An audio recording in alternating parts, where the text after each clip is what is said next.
He never believed war would last this long. Not truly. When Private Daniel Mercer enlisted, he still thought conflicts came with an ending. A page you could turn, a moment when someone whispered, "It's over." But after 11 months on the Eastern Front, he learned the truth. War didn't end.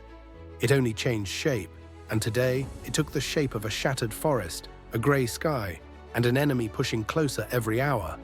Daniel belonged to the 19th Recon Battalion, a unit that had been reduced from 130 soldiers to just 32.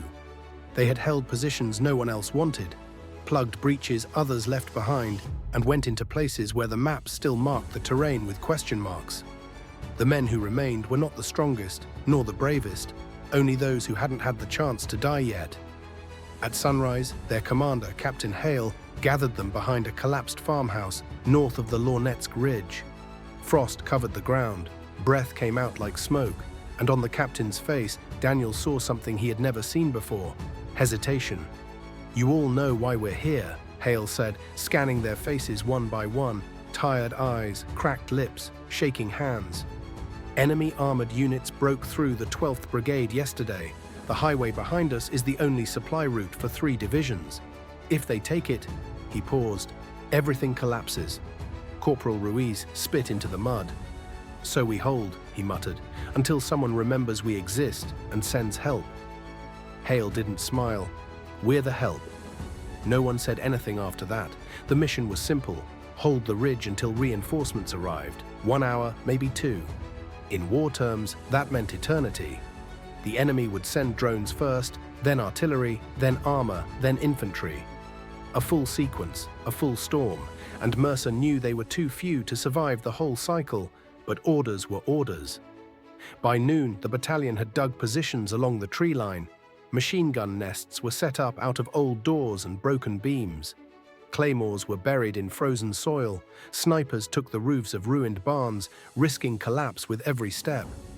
Daniel found himself assigned to the western slope with 3 others: Nolan, a farmer from Iowa turned soldier; Victor, a former firefighter with hands like tree trunks; and Collins, 19 years old, barely an adult, still carrying a photograph of his dog in his armored vest.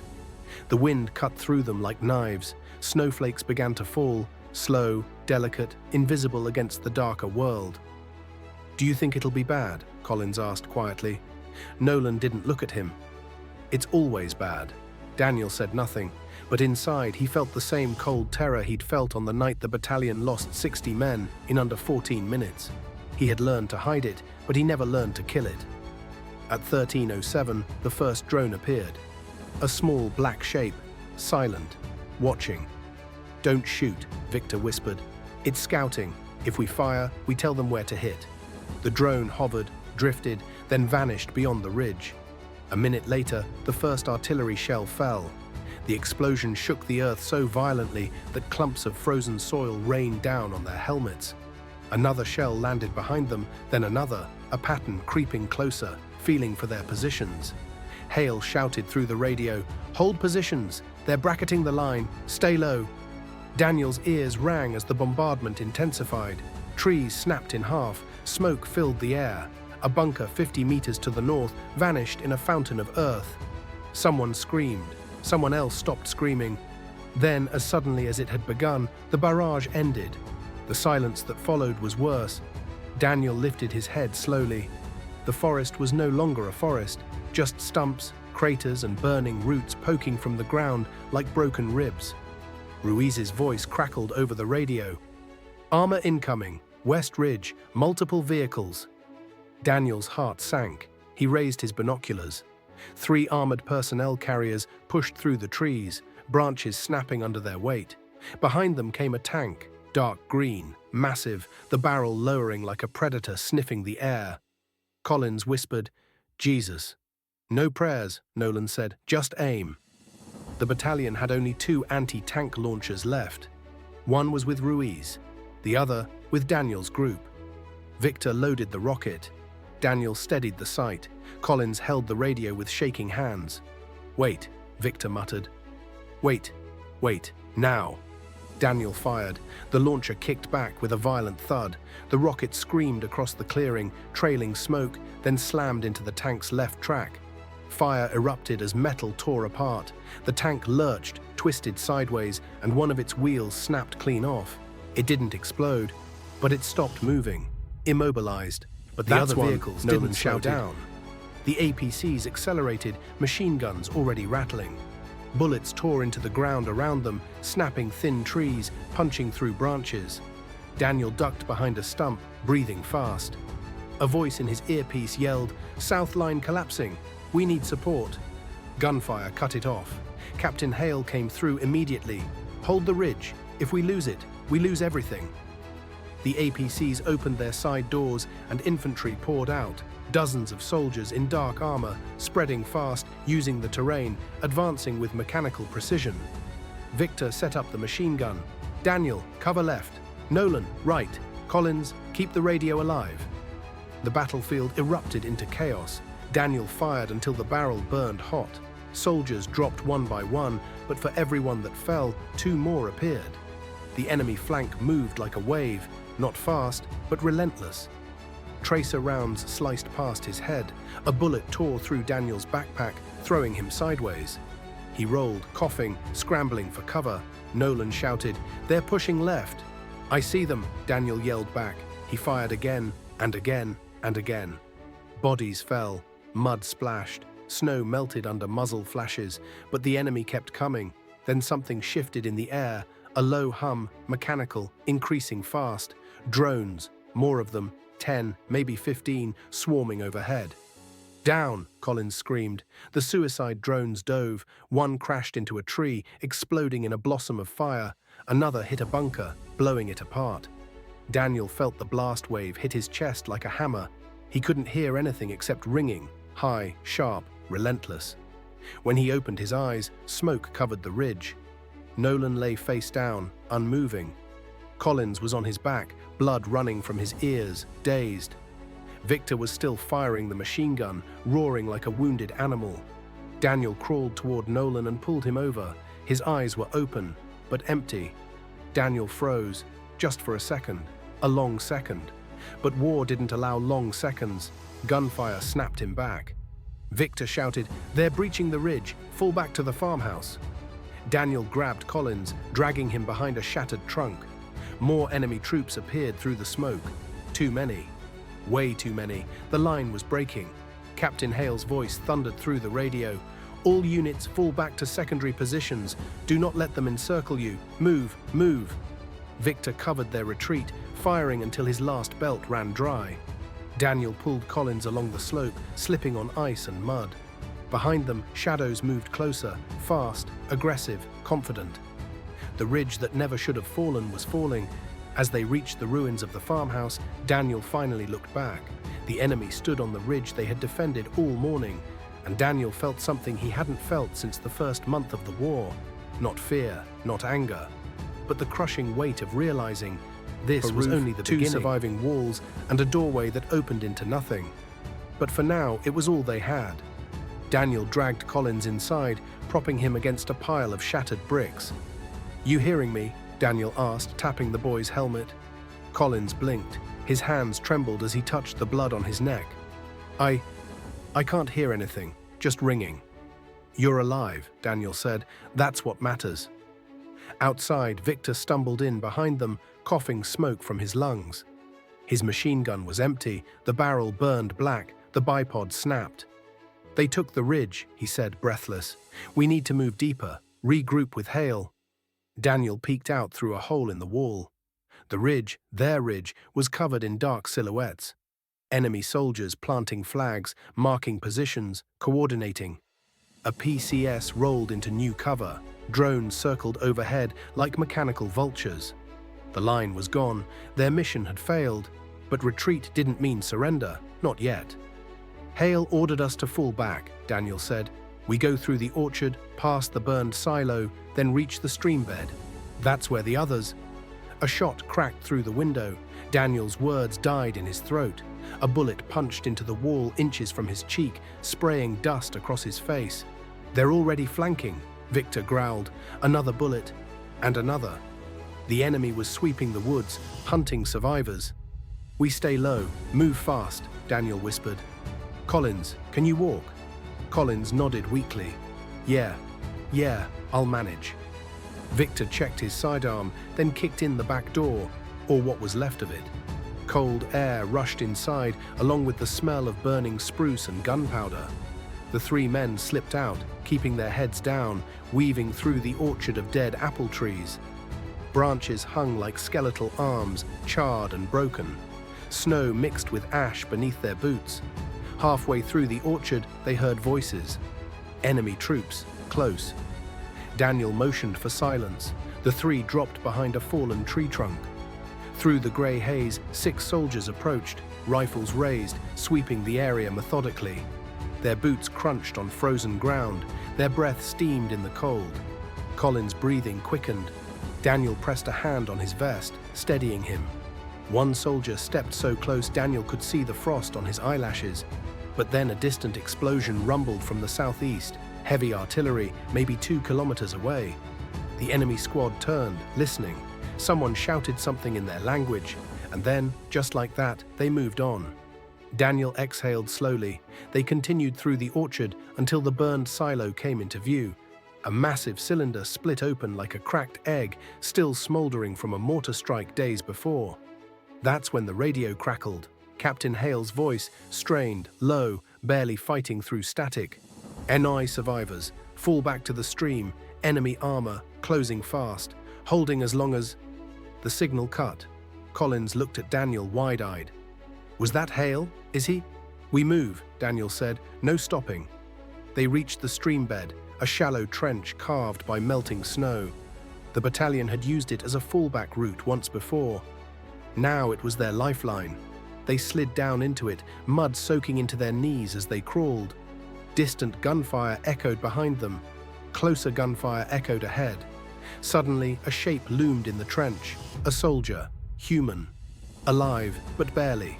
Sergeant Whitford, one of Hale's squad leaders, lay slumped against the embankment, blood soaking the front of his coat. His leg was bent at an unnatural angle. His helmet was gone, his hair matted with dirt. Daniel rushed to him. Sergeant, you with us? Whitford's eyes fluttered open. When he saw Daniel, he grabbed his sleeve with surprising strength. They're pushing north, he whispered. Tank, drones. Hale's trying to hold them off. Where's the rest of your team? Whitford swallowed hard. They didn't make it. Daniel closed his eyes for a moment. How many hostiles? Victor asked. Whitford coughed, blood flecking his lips. Too many. You can't go back. You'll die. Daniel's jaw tightened. Hale is still fighting. We can't leave him. Whitford grabbed his collar. Listen to me. If they break through the streamline, they'll overrun the entire valley. Not just Hale. Everyone. If you want to help the captain, you need to blow the crossing bridge. Victor froze. Blow the bridge. That cuts us off. And them too, Whitford rasped. We slow them down. Long enough for reinforcements to reach the valley. That was Hale's last order to me before. He trailed off, coughing violently. Daniel understood immediately. Hale had known the ridge was lost. He had known the battalion would be scattered. And he had given Whitford a final task: destroy the bridge, no matter the cost. Whitford clutched Daniel's vest. Timer's busted. You'll need to set it manually. Daniel placed a hand on the sergeant's shoulder. Thank you. We'll take it from here. Whitford's grip loosened. His breathing slowed. Go, he whispered. Daniel stood up. He didn't need to check a pulse. He already knew. The bridge was half a kilometer downstream, a concrete structure spanning a narrow gorge. If the enemy armor crossed it, they'd have a direct route to the valley. If Daniel destroyed it, he'd trap them on the wrong side, buy the battalion precious time, maybe save hundreds. But he'd also trap himself. And yet, there was no choice. Victor, he said, take Collins and head south. Link up with whoever's left. Tell them what we're doing. Victor's eyes widened. No, we all go. You can't carry Collins and set charges at the same time. I'm the fastest. I'll make it. You won't. They're right behind us. Daniel met his gaze, calm, unblinking. That's why I'm going. Victor clenched his fists. Collins shook his head violently, grabbing Daniel's vest. No, you go. I stay. Daniel grabbed his shoulders. Listen to me. If one of us doesn't get through, this entire front collapses. "I'm not dying today, Collins. I'm blowing a bridge and I'll run like hell. Now move." For a moment, Collins looked like he might argue, but then he nodded, slowly, reluctantly. Victor placed a massive hand on Daniel's arm. "You come back," he said, "or I'll find you and kill you myself." Daniel smirked. "Deal." Victor and Collins moved south, disappearing into the trees. Daniel sprinted north. The sound of engines grew louder behind him as he ran. The enemy was advancing through the streambed, following their trail. Shouts echoed through the forest. A drone buzzed overhead. Daniel dove under a log, holding his breath as the drone passed, scanning the trench. When it moved on, he scrambled back to his feet and kept running. The bridge appeared through the smoke, cracked, damaged, trembling from distant impacts, but still standing. For now. Daniel unzipped the pack, pulled out the explosives, 4 blocks, heavy, wrapped in dirt and frost. He slid down the embankment, planting the charges against the support beams.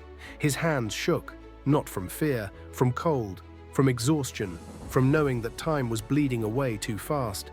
Engines roared, shouts grew louder, boots pounded on the frozen ground behind him. He set the last charge and yanked the detonator wire. A bullet struck the concrete near his hand, throwing chips into his face. Daniel spun around. Enemy soldiers flooded the trench, dozens, maybe more. Their rifles raised, their drone hovering behind them, their tank grinding closer, crushing trees under its treads.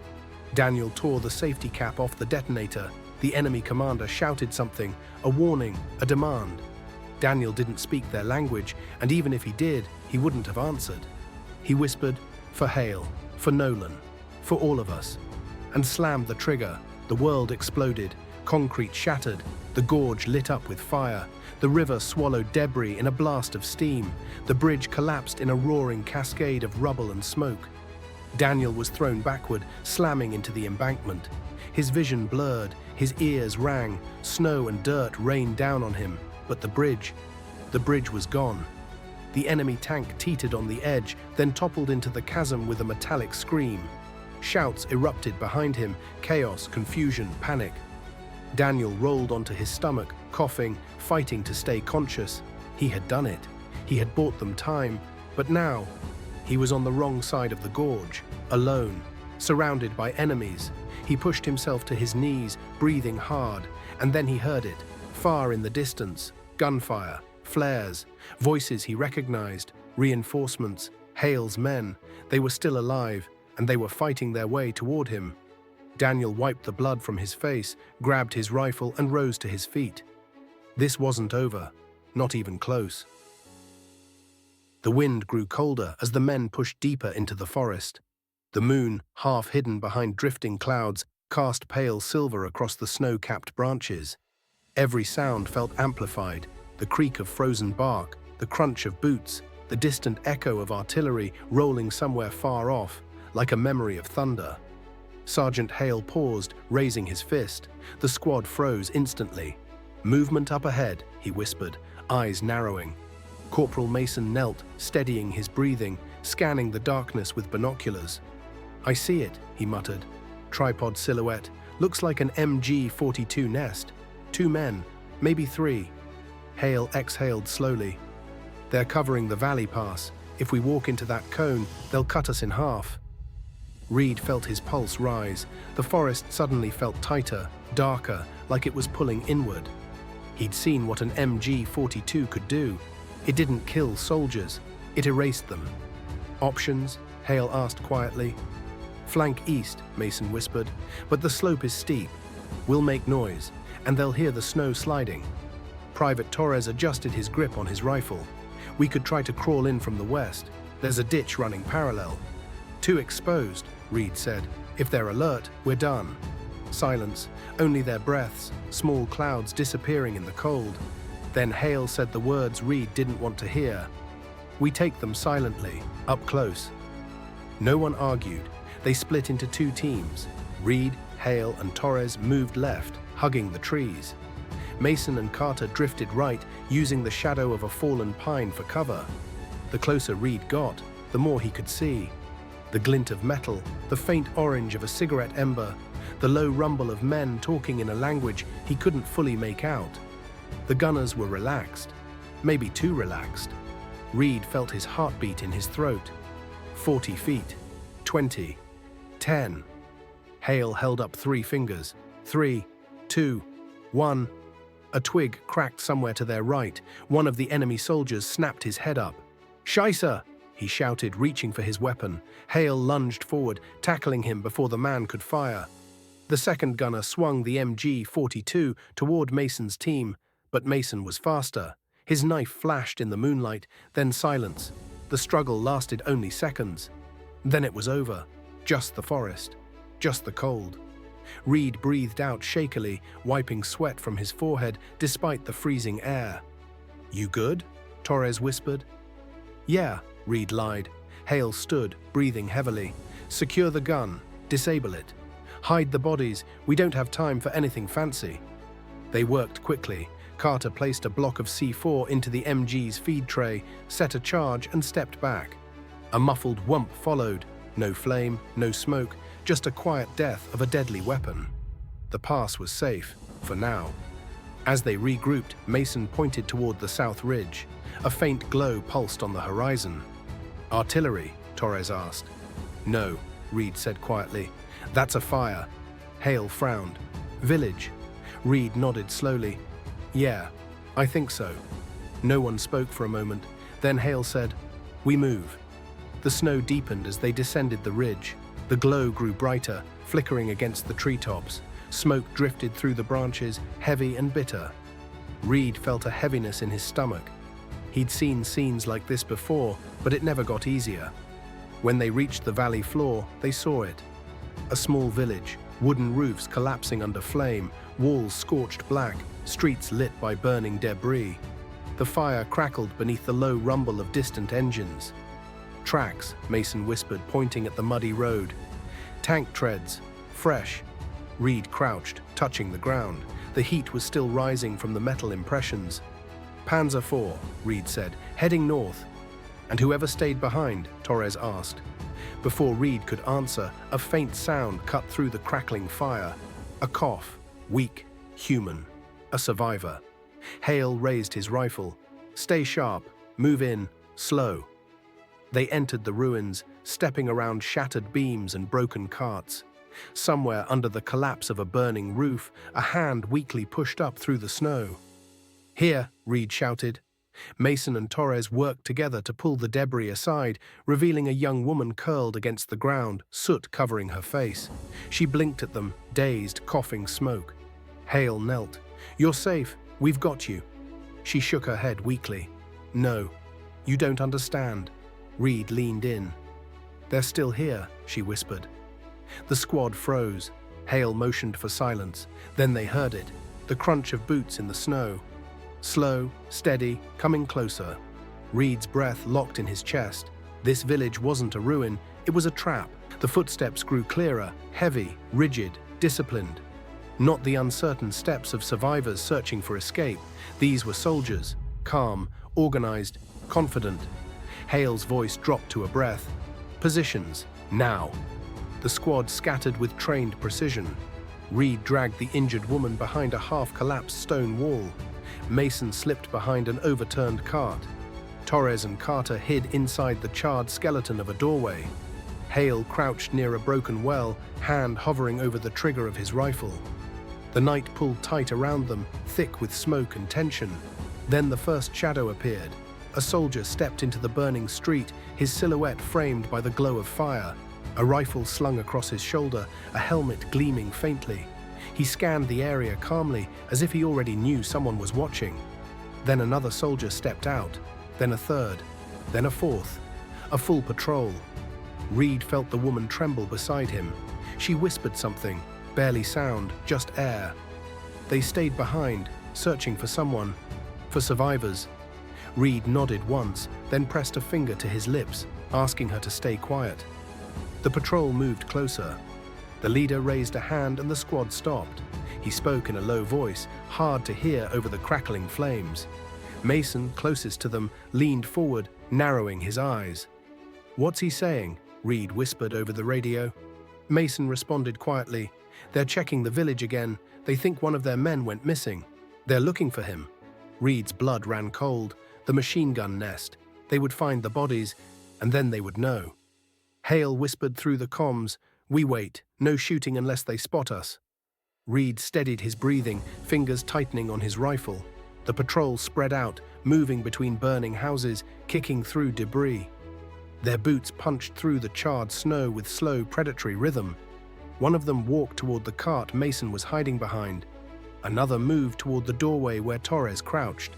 A third approached Reed's position.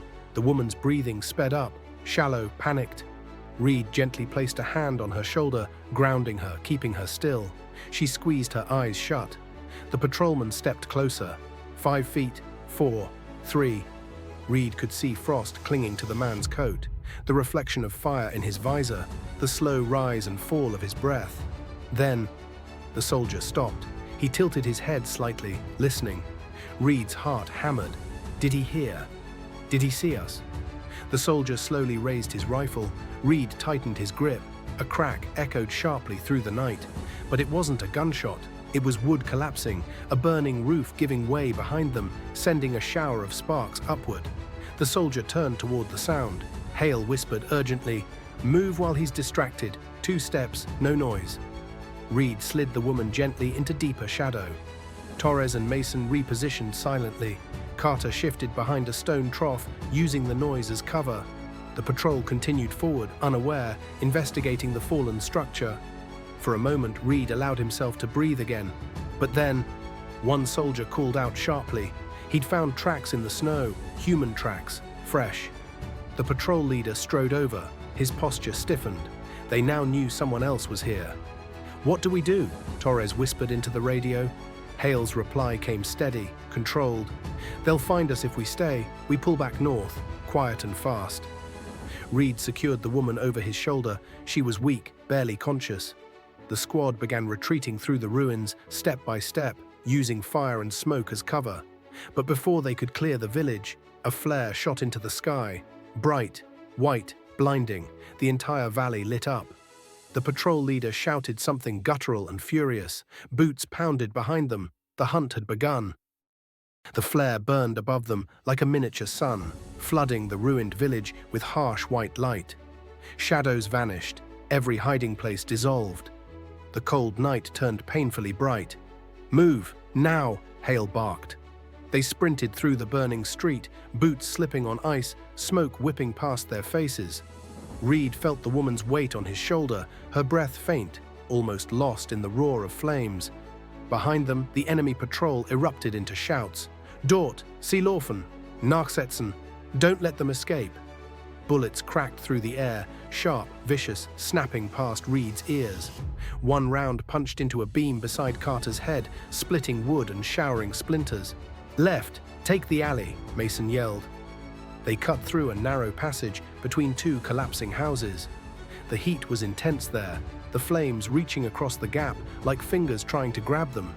Reed ducked as a flaming board crashed down behind him, blocking the patrol's line of sight for a moment. But only for a moment. Boots thundered behind them.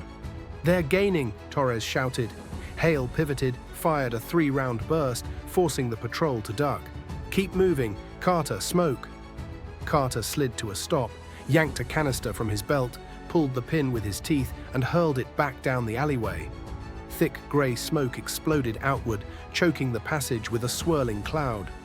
"Buy us 10 seconds," he shouted, then turned and ran.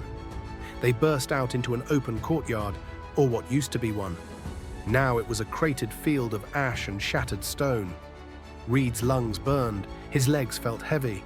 The woman on his shoulder shivered violently, barely conscious. Ahead, the northern path cut between 2 giant boulders. Beyond that, the forest waited, dark, cold, and their only chance. "We're close," Mason called out. The flare above them faded, shrinking into darkness. The light died. The night returned, but the patrol's voices did not. They were getting louder. "Faster," Hale ordered. The squad sprinted toward the rock passage. Snow blew across the ground in thin sheets. Reed could feel adrenaline numbing his exhaustion. Then, a shot rang out. Carter stumbled. Reed saw the red burst at Carter's thigh, saw him collapse to one knee. "Man down," Torres cried. Reed skidded to a halt, dropping beside Carter. The wound was bad, dark blood soaking through torn fabric. I'm fine, Carter gritted out. Just keep going. No chance, Reed said, gripping him under the arm. Hale turned, firing again at the shapes emerging through the smoke. Torres, help him. Reed, cover. Reed laid the woman down gently behind a low stone wall. She grabbed his sleeve weakly. Don't let them take me. They won't, Reed whispered, then rose with his rifle. Mason and Reed opened fire together, short, controlled bursts streaking through the darkness. Sparks flashed as rounds hit stone. The enemy dove for cover. But there were more of them now, a lot more. Reed felt the ground tremble, not from footsteps, from something heavier. A distant metallic growl rose from behind the patrol, steady, rhythmic, mechanical. Torres's eyes widened. Oh no, they brought armor. The sound grew louder, the grinding of treads over frozen earth, the clatter of metal plates. A tank. Reed's stomach dropped. We need to go, Hale shouted. Carter, up, Torres, on him. Carter gritted his teeth and forced himself up, leaning heavily on Torres. Reed grabbed the woman again. Mason fired in short bursts to suppress the patrol closing in.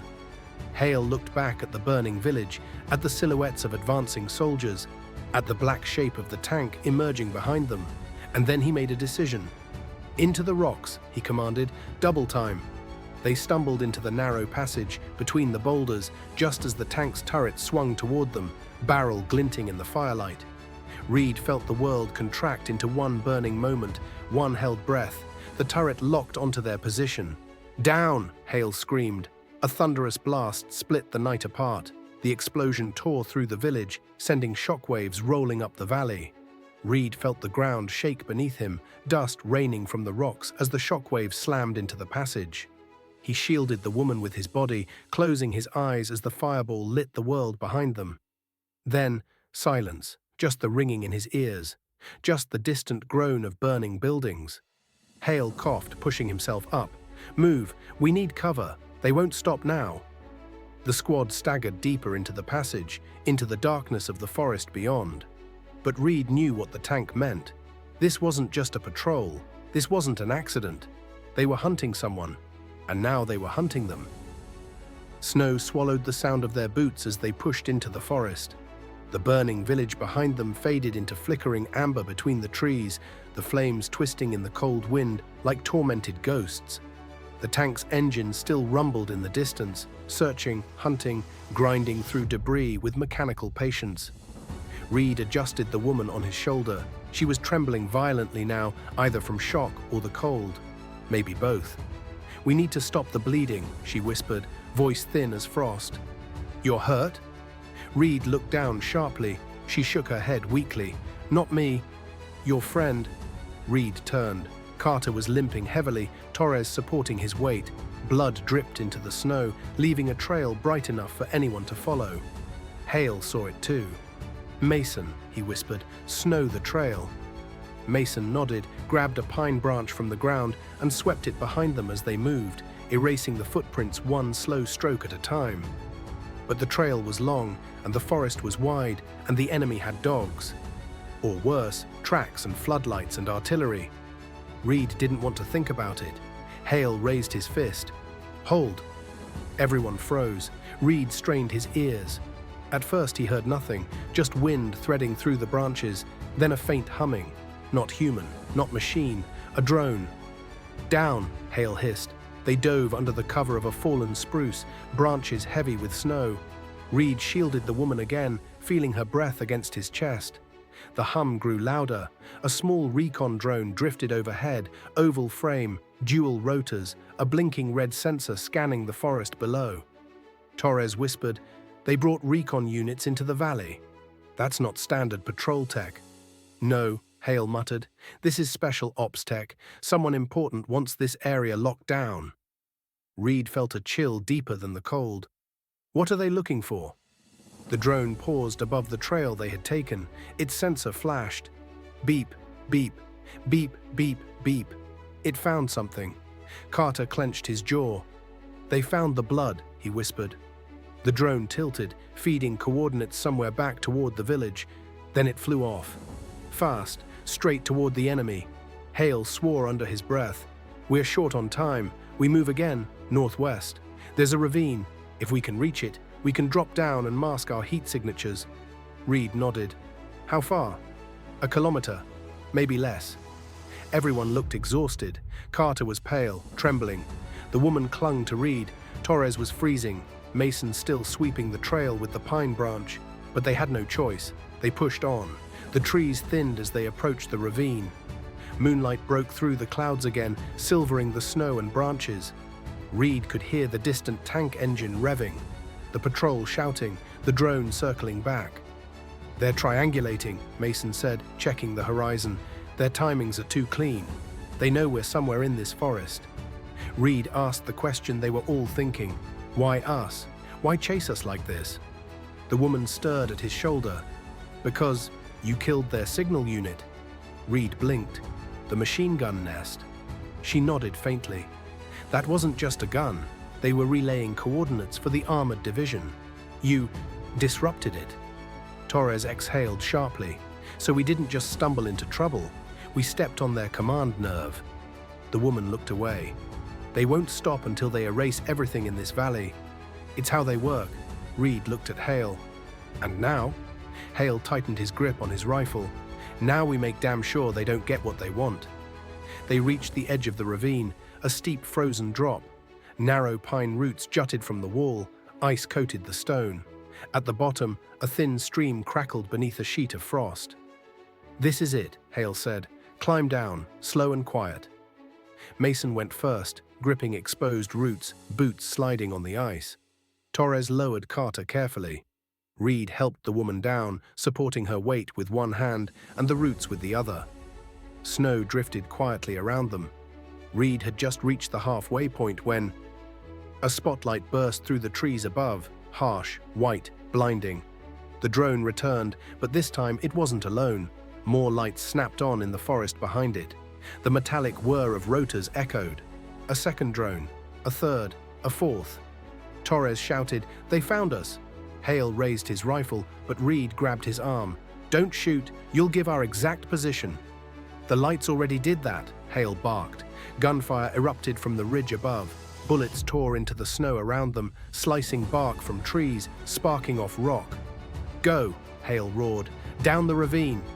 Reed lost his grip, the woman in his arms slipping, and they both slid down the icy wall, tumbling into darkness. Mason shouted something. Carter fell. Torres scrambled. Hale fired back up the ridge. Snow exploded around them.